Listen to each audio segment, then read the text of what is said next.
last week, but get your hands together for a crowd favorite, Uncle Rocky, everybody!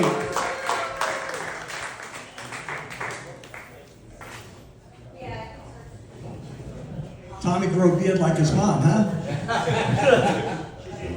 So we were up in New York last week, visiting family, and my friend Carson decided via text that he wanted to hear about my visit to New York. So I'll give it a shot. We were up in New York for an ALS walk. Our nephew has ALS. So we were up there, and obviously I can't walk, so I bought a scooter. So I'm on the scooter, and my niece is talking to one of the ALS ladies. And she's got a poster of my nephew. The lady looks at the poster, and she looks at me. And she goes, "Oh, hi, Andrew." I took my glasses off, and I said to her, "I think you got it wrong." But I was in like 6 out of every 10 pictures because they thought I unfortunately may have had ALS.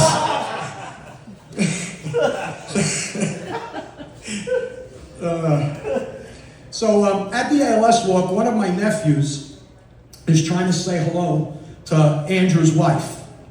And she's got 2 sisters. They all look very similar. Italian girls, short, little bit dumpy, black hair. He keeps walking over to them and saying hello, but it wasn't the right girl. We're sitting down at night and we're having pizza and we're talking about it, and my great niece, who's 21, said, "They have the same face, but it's a different font." I didn't know this was a thing. Like, kids say this shit now. It was a different font.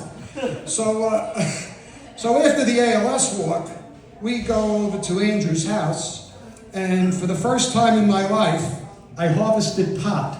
He's got 2 7-foot plants. He can't cut because he can't use his extremities. And me, Pixie, and his wife was sitting there trimming his pot plants. We ended up with about 6 ounces of weed. It was a pretty good haul. So my niece is coming home from work yesterday, and she gets stuck in 3 hours of traffic because of the UN meeting. She calls her mother, my niece, and my great niece says to her, she says, "I didn't realize there were presidents in the city. I thought they meant a UN meeting like we used to have Model UN in high school." Then she saw a video of Macron calling Trump complaining about the traffic, so now she feels like she's best friends with Macron. So we had game night while we were up there. I was calling bingo for the family. There were about 12 people playing.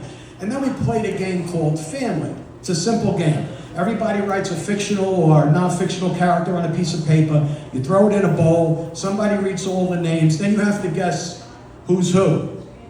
I wrote Socrates. My little niece, who's 4'10", but age 57, did not know who Socrates was. Needless to say, she didn't win at all that night.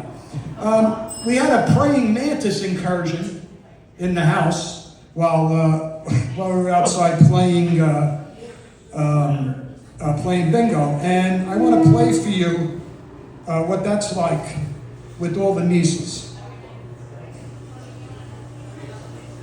I'll get there, just give me a minute. All right, hold on, because you got to hear this shit.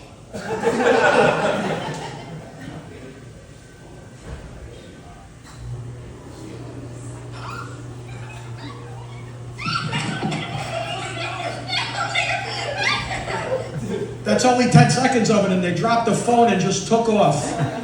So, as part of the trip, I'm with my little nephew Matt, and Matt wants to go and get ice cream. So, get Matt, we got in the car, and we're driving. If you know anything about New York, inevitably you end up behind a garbage truck.